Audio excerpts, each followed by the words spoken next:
Wonten niku saking Mesir. Napa para syekh Rasul lari Mesir, sejarah Mesir.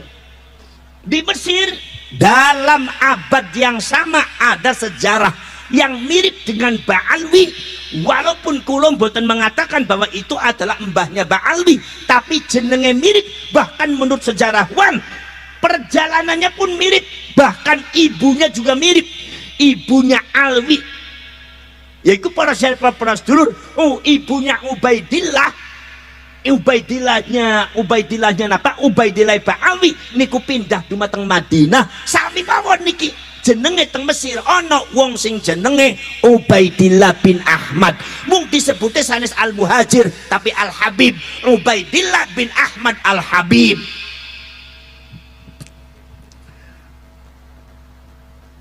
Niki para syekh Rasul, sebagian para ulama, para sejarawan menyamakan Ubaidillah bin Ahmad sing ana ning Mesir iku padha bare Ubaidillah bin Ahmad sing ana ning Hadramaut Yaman, sebab gadani ibu-ibune sami-sami pindah dumateng Madinah hijrah. Jadi ada kemiripan data-data sejarah.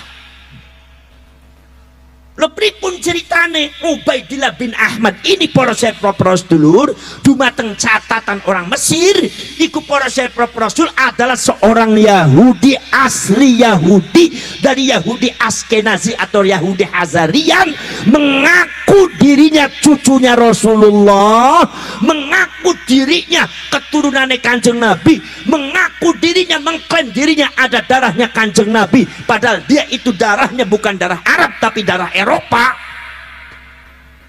Iki Ubaidillah bin Ahmad Al-Habib niki nggoroi masyarakat Mesir kali Afrika 200 tahun, menguasai 200 tahun sampai bisa mendirikan empire kekuasaan sing disebut Banu Fatimiyah. Masyarakat Mesir, masyarakat Afrika digoroi kabeh, Pak. Para cerek, para sedulur-sedulur mawon. Akhirnya karena mereka menganggap bahwa mereka itu adalah putu Kanjeng Nabi, semua masyarakat Mesir dan Afrika amin sedoyo, menghormati sedoyo, salaman, dicucuk bolak-balik. Bahkan ada keturunannya Ubaidillah bin Ahmad dianggapnya kasaf jadi waliullah. Kalau melihat ke atas, melihat arasnya Allah, ketika berdoa pasti dikabul ning Gusti Allah. Angger nurut mengkono bakal tuoli swargane Gusti Allah, bisa mengatur Allah, bisa ngatur malaikat, bisa mlebuaken swarga, bisa mlebuaken neraka. Kue jarene wong Mesir bari wong Afrika kaya kue digoroi, diapusi maring anak putune Ubaidillah bin Ahmad Al-Habib habis-habisan. Akhirnya beberapa pos-pos yang ada di Afrika dan di Afrika dan di Mesir itu diambil alih oleh keluarganya Ubaidillah bin Ahmad Al-Habib. Akhirnya pos politik dikuasai, pos sosial dikuasai, pos agama dikuasai. Akhirnya masyarakat Mesir, masyarakat Afrika ngantos dengan sukarela memberikan negara dan bangsanya. Mesir dan Afrika diberikan kepada mereka, akhirnya menguasai mereka sampai 200 tahun, mengatasnamakan cucunya Rasulullah padahal dia adalah asli Yahudi. Berarti memang klaim mengaku dirinya cucunya Rasulullah itu sangat dahsyat sekali pengaruhnya.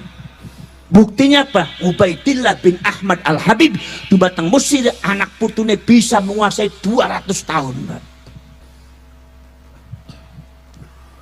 Ini catatan di wonten di Mesir, Pak. Wonten kemiripan wonten dumateng Indonesia. Nganti para syekh Rasul dalam satu hari, dalam satu ketika, terus dengan berjalannya waktu, masyarakat Mesir, masyarakat Afrika malah akhirnya berbalik bertanya-tanya apakah benar mereka itu cucunya Kanjeng Nabi. Setiap ada ulama dan kiai mengkritik nasab mereka, langsung dicari, langsung dibunuh, langsung dicari, langsung ditembak, langsung dicari, langsung dipenggal. Makanya kiai Mesir, ulama Mesir dan Afrika tidak ada yang berani membahas nasabnya sampai 200 tahun.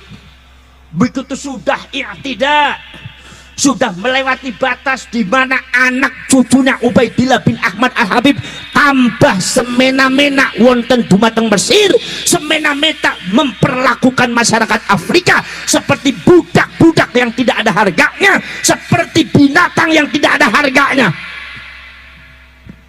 Anak cucunya Ubaidillah bin Ahmad mempersekusi orang. Kalau seumpama ada orang membahas nasabnya, langsung diambil kamplongi, langsung dibunuh, langsung dipancung, langsung dibacok di tengah jalan. Kiai-kiai ulama semua banyak yang terbunuh. Para syarif, para rasul semakin kejam, akhirnya kejam di mata masyarakat. Banyak memperlakukan masyarakat yang tidak benar. Datang kepada kampung-kampung, memaksa meminta-minta uang kepada masyarakat dengan paksaan. Kalau seumpama tidak memberi, mereka mengancam tidak akan dapat surga, tidak akan dapat syafaat Kanjeng Nabi, sebab dianggap melukai cucunya Kanjeng Nabi. Akhirnya masyarakat terpaksa memberikan harta bendanya. Akhirnya tambah kurang ajar, bukan meminta malah merampok masyarakat. Nganti bojone wong dirampok, bojone dirampok, garwone dirampok, istrinya dirampok, diambil, dikerjai sama oknum-oknum daripada keturunannya Ubaidillah bin Ahmad. Suaminya dibunuh. Itu terjadi bukan satu kali, dua kali, tapi berkali-kali. Banyak terjadi pembunuhan, perampokan, persekusi dumateng orang-orang yang dianggap menentang. Akhirnya Mesir heboh, Afrika heboh, kebejatan moral, mabok-mabokan, teler, bulanan wedok. Itu adalah anak putunya Ubaidillah bin Ahmad Al-Habib. Ini adalah satu-satu contoh sejarah orang-orang yang plank mengaku dirinya putunya Kanjeng Nabi, nyatanya orang kuat, akhirnya dirungkat marang Gusti Allah Ta'ala, dilaknat marang Gusti Allah Ta'ala, ditunjukkan oleh Allah kepada masyarakat bahwa mereka itu adalah palsu. Ketika masyarakat arep berontak wis ora bisa, Afrika geger, arep berontak ora bisa, Mesir geger, berontak boten saged. Kekuatan Banu Fatimiyah, kekuatan anak putune Ubaidillah bin Ahmad Al-Habib sudah mencengkeram Mesir dan Afrika, sehingga Afrika dan Mesir sudah tidak bisa berkutik. Sejarahnya diklaim, mereka mengklaim bahwasanya Mesir dan Afrika adalah milik mbah-mbah mereka, bukan milik masyarakat. Yang lain boleh diusir. Banyak masyarakat yang terusir dari Afrika dan Mesir, banyak lari ke daerah-daerah lain karena diusir, karena dianggap Mesir dan Afrika adalah diklaim sebagai tanahnya leluhur mereka. Akhirnya masyarakat bingung, masyarakat Afrika keder, masyarakat Mesir bingung. 200 tahun Pak. Makanya jangan sampai di Indonesia itu seperti Mesir dan Afrika Pak. Cukup Mesir dan Afrika. Makanya sebelum mereka menguasai Indonesia, pos-pos dikuasai ini sudah mulai merambah ke politik, merambah ke sosial, keagamaan, merambah mengklaim-klaim sejarah. Indonesia kalau tidak ada Habib tidak akan merdeka. NU adalah buatan Habib, semua bendera Indonesia buatan Habib. Bahkan semua ada sampai mengatakan ente ikut Quran, ikut tapi tidak ikut Habib, tetap ente masuk neraka. Ini apa ya? Ono Habib sing kemplu model kayaknya.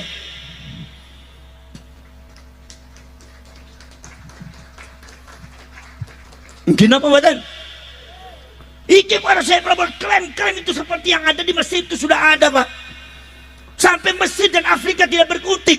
Maka dari itu para saya sekuat tenaga ki wong NU kudu berjuang sekuat tenaga menyelamatkan Indonesia, menyelamatkan bangsa, menyelamatkan sejarah leluhur, menyelamatkan masyarakat Indonesia dari cengkeraman orang-orang yang mengaku cucunya Rasulullah tapi punya kepentingan untuk merebut satu daerah khususnya Indonesia. Sebab ini sudah terjadi ono ning Yaman, sudah terjadi ono ning Palestina, sudah terjadi ono ning Mesir, balik Afrika. Indonesia jangan sampai terjadi seperti itu. Maka kula teniki ngamuk-ngamuk sampai ben sadar, orang sadar sampai kudu kamplong siji-siji.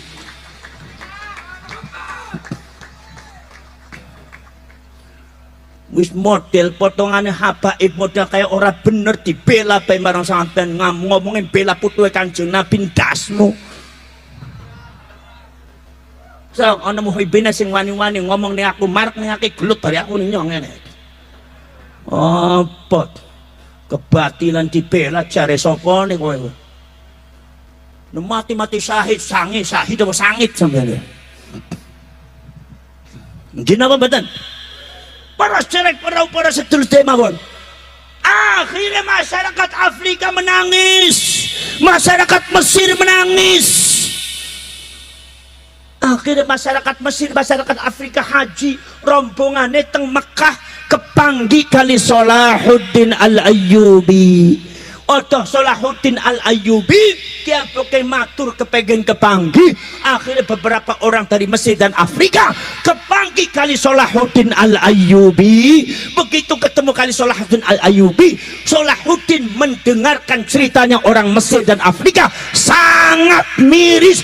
Kiai dipateni, ulama dikamplengi, kiai ini dipateni, direndahkan, diinjak-injak, sejarahnya dicaplok, makam-makamnya dicaplok, nganti tanahnya dicaplok, sementara mereka melakukan kejahatan yang sangat luar biasa secara sistematis dan terorganisir, mengatasnamakan cucu kanjeng Nabi, menjual keagungan namanya Rasulullah SAW. Mereka tidak bisa berkutik, nangis. Orang Mesir dan orang Afrika nangis di depan Salahuddin Al-Ayyubi. Begitu nangis para Rasul, Salahuddin Al-Ayyubi langsung menanggapi itu. Langsung diadakan rapat besar-besaran begitu wangsul saking haji. Rapat besar-besaran para Rasul bagaimana menangani itu. Akhirnya diteliti, dibuat strategi. Akhirnya pada waktunya kemudian Salahuddin Al-Ayyubi meminta restu dan izin kepada Sultanul Aulia Al-Ghawthus Samadani wa Nur Sati'ul Burhani Syekh Abdul Qadir Al-Jilani. Syekh Abdul Qadir istikharah. Begitu istikharah mengatakan, jarene Kanjeng Nabi ngomong, kuwe wong sing aku putune nyong, dudu putune nyong, kuwe tidak ada kaitannya dengan saya. Itu mereka semua para penipu, kudu diberesi wahai Abdul Qadir. Syekh Abdul Qadir langsung dawuh dumateng Salahuddin Al-Ayyubi, disebutkan demi untuk membela Rasulullah, karena Kanjeng Nabi isyarat wonten dumateng Syekh Abdul Qadir. Kanjeng Nabinya orang luar biasa, Syekh Abdul Qadirnya orang luar biasa. Orang mungkin la yumkinu kidbuhu, orang mungkin goroh dia. Dipersiapkan pasukan, akhirnya pasukannya siap. Salahuddin Al-Ayyubi dengan kegagahannya sebagai asadul Islam, sebagai singa daripada Islam, singa daripada Ahlus Sunnah wal Jamaah, pasukannya langsung menggempur dua kekuatan. Satu adalah kekuatan Banu Salibis sing ono di Palestina, nomor dua adalah kekuatan orang Yahudi yang menjual nama Rasulullah, Banu Fatimiyah. Sedoyone hancur total, dimenangkan oleh Salahuddin Al-Ayyubi. Orang Mesir, orang Afrika mengadakan perayaan. Niki para sedulur Stefan, akhirnya para sedulur buku-bukunya dibakar. Kenapa buku-bukunya Ubaidillah bin Ahmad Al-Habib dibakar bari anak putune? Sebab buku-buku itu isi doktrin yang menyesatkan. Iki cerita ning Mesir, cerita ning apa, cerita kang ono ning Hadramaut, iki rada mirip ono cerita kang ono ning Indonesia.